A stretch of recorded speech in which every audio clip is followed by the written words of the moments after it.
એટલે આજે હું તમને કહેવા માટે આવ્યો છું, તમે જો મને સહકાર આપવા માટે તૈયાર હોય તો આવનારા દિવસોમાં તમારું પરિવર્તન લાવવા માટે અમે તૈયાર છે. પીવાના પાણીની સમસ્યા છે, વિસ્થાપિતોની સમસ્યા છે, જંગલ જમીનની સમસ્યા છે, રોજગારીની સમસ્યા છે, શિક્ષણની સમસ્યા છે.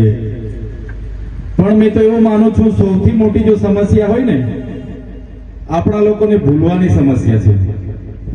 5 વર્ષે બધી સમસ્યા હોય, તલાટી નથી મળતો, સરપંચ નથી મળતો, ધારાસભ્ય જવાબ નથી આપતો, ઝૂંપડું નથી મળતું, પીવાના પાણીમાં નળમાં પાણી નથી આવતું, ચોખા નથી મળતા, બાળકના શિક્ષકો નથી મળતા, શિક્ષણ નથી સારું મળતું, રસ્તો નથી મળતો, અમને અમારી ખેતીની પાકના ભાવ નથી મળતા, દૂધના ભાવ નથી મળતા. 5 વર્ષ સુધી સમસ્યા સમસ્યા સમસ્યા સમસ્યા. પણ જેવી ચૂંટણી આવે અને ભાજપના નેતાઓ, કોંગ્રેસના નેતાઓ ઘરે આવે એટલે આપણા લોકો 5 વર્ષની સમસ્યાઓ ભૂલી જાય ને એ લોકોને પાછા મત દબાવી આવે. દબાવો છો કે નથી દબાવતા? બધું ભૂલી જવાનું, પાછો ભાજપ કમળનો બટન દબાવીને આવી જવાનું, પાછા 5 વર્ષ સમસ્યા લઈને બેસવાનું. થાય છે કે નથી થતું? એટલે આપણા લોકોની સૌથી મોટી સમસ્યા જો કોઈ હોય તો ભૂલી જવાની સમસ્યા છે. એટલે હવે સંબંધ અને શરમ તમારે છોડી દેવાની છે અને હવે તમારામાંથી હવે નેતાઓ તૈયાર થવું પડશે. અમે પરિવર્તન સભા એટલા માટે જ લાવ્યા છે. આજે ગુજરાતમાં ખેડૂતની સમસ્યાઓ એટલી બધી છે કે આપણે વાત કરવા જઈએ તો 5 કલાક નીકળી જાય. આ કર્મચારીઓની સમસ્યા એટલી બધી છે, આઉટસોર્સિંગ કર્મચારીઓની, ફિક્સ પગાર કર્મચારીઓની, જે સરકારી કર્મચારીઓ છે એમની પેન્શનની, એ કર્મચારીની સમસ્યા માટે 2-3 કલાક આપણે વાત કરવી પડે. આદિવાસીઓની સમસ્યા માટે આખો દિવસ શિબિર રાખવી પડે. આ ઉકાઈના વિસ્થાપિતો માટે એક બપોરની શિબિરો રાખવી પડે. સમસ્યાઓ એટલી બધી છે, પણ સમસ્યાનું મૂળ આગળ 50 વર્ષ સુધી કોંગ્રેસે શાસન કર્યું, હવે 30 વર્ષથી ભાજપનું શાસન છે.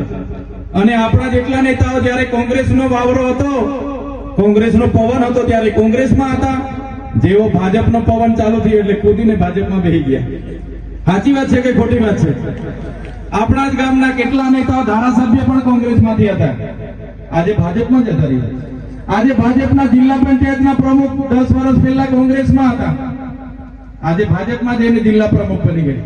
એટલે કહેવાનો મતલબ, એ મોગરાના નેતાઓ હોય, એ ગવણના નેતાઓ હોય, એ પાટીબંદરના નેતા હોય, એ સયાજી ગામના નેતા હોય, કે રૂમકી તલાવના નેતા હોય, કે ટોકરવાના નેતા હોય, કે કરોડના નેતા દિનેશભાઈ હોય, કે નારણપુરના નેતા હોય, બધા જ નેતાઓ 10 વર્ષ પહેલા અમે જયારે એમને મળ્યા, 12 વર્ષ પહેલા જયારે એમના ઘરે ગયા, ત્યારે એમના ઘરો નડિયાવાળા હતા. અહીંના જે નેતાઓ છે એ ફેશન ગાડી લઈને ફરતા હતા, મોગરાના નેતાઓ ફેશન ગાડી લઈને ફરતા હતા, ગવાના નેતાઓ બોલેરો લઈને ફરતા હતા. આજે એક નેતાના 3 બંગલાઓ થઈ ગયા, એક નેતાઓની 3 4 વ્હીલ થઈ ગઈ, પણ આપણા બાળકોની હજુ આંગણવાડીઓ બનતી નથી. આજે આપણી શાળાઓના ઓરડા બનતા નથી.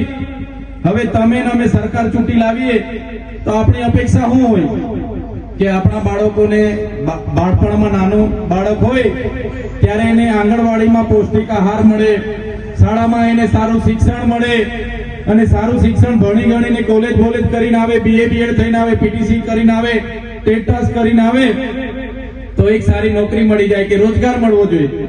પણ આ સરકારને ચૂંટીને 30 વર્ષથી આપણે લાવીએ છીએ, તાલુકાથી લઈને દિલ્હી સુધી એક હપ્તો એમનું શાસન છે, પછી પણ તમારું કે અમારું કોઈ સાંભળવા વાળું નથી.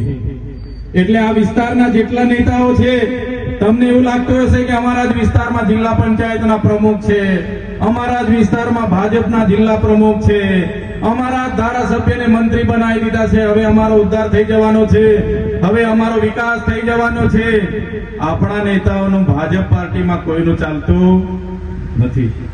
ભલે મંત્રી બનાવી દેશે, પણ મંત્રી તંત્રીનું પણ એમનામાં ચાલવાનું નથી. તમે જોઈ લેજો, રમતા રમતા 2 વર્ષ પૂરા થઈ જશે અને પાછા તમારી વચ્ચે આવશે અને કહેશે હજુ મને 5 વર્ષ આપો, મારે તમારો વિકાસ કરવાનો છે. ભાઈ, તમારી સરકારને 30 વર્ષ આપ્યા છે, હજુ કેટલો અમારો વિકાસ કરવાનો છે? સાથીઓ, એવો તો કેવો વિકાસ આ લોકોએ કર્યો છે કે આજે ગુજરાતમાં 80% લોકો BPL છે. 30 વર્ષથી એમની સરકાર છે, અને એમની સરકાર જ એવા મોટા મોટા બોર્ડ મારે છે કે આજે પણ ગુજરાતના 3,80,00,000 લોકોને અમે કંટ્રોલમાં અનાજ આપીએ છીએ. 3,80,00,000 લોકોને હજુ કંટ્રોલમાં એ લોકો અમે અનાજ આપીએ છીએ. એટલે અમે વિકાસ કર્યો છે એવું કહેવા માંગે છે. 5 કિલો ચોખા, 3 કિલો ઘઉં, એટલે એની ટેવ આપણને પાડેલી છે. એટલે આજે તો હું ભાષણ કરવા માટે અહીંયા નથી આવ્યો. તમારા બધા જ ગામના એક નેતાને હું ખૂબ સારી રીતે ઓળખું છું. એક ગામમાં મેં 2-2, 3-3 ઘરોમાં જમ્યો છું. જે આગળ ભાષણ કર્યું અમિતભાઈ, એમના ઘરે પણ મેં આજેથી 15 વર્ષ પહેલા એક જ વર્ષમાં 2 થી 3 વાર જૂના વડગામમાં જઈને જમ્યો છું. પાટીબંદરામાં આ જેમને આપણને જમીન આપી છે એમને ખબર છે, એમની આગળનું ઘર દેવીસિંહભાઈનું છે, એમના ઘરે કમસે કમ 5 થી 10 વખત જમ્યો છું.